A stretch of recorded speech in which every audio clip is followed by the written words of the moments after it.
कोनो छौरी के हाँ जिंदगी खराब कर दी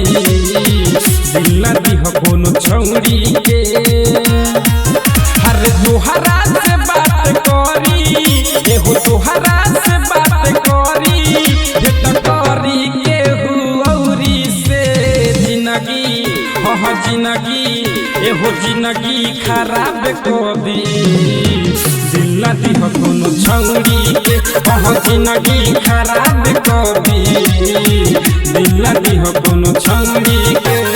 जिंदगी खराब कर दी खराब कर दी छौरी दिल दी कोनो छौरी के नया नया यार बदले कइले बाखेती जेकरा के देखे झारल गले तासेती नहीं प्यार करेले होई तो झूठो मरेले हाय सपने देखाई खाली एहो सपने देखाई खाली बात करी खाली कौड़ी से जिंदगी हाँ जिंदगी एहो जिंदगी खराब कर दी दिल दी कोनो छौरी के हाँ जिंदगी खराब कर दी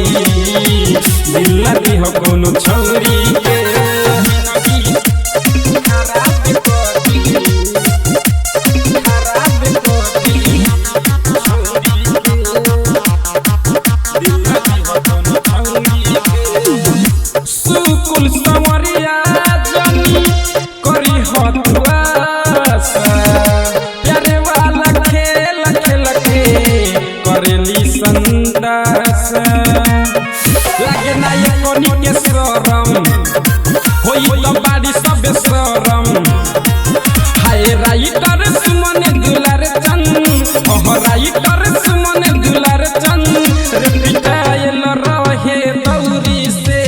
जिंदगी हाँ जिंदगी एहो जिंदगी खराब कर दी दिल दी कोनो छौरी के हाँ जिंदगी खराब कर दी दिल दी कोनो छौरी के।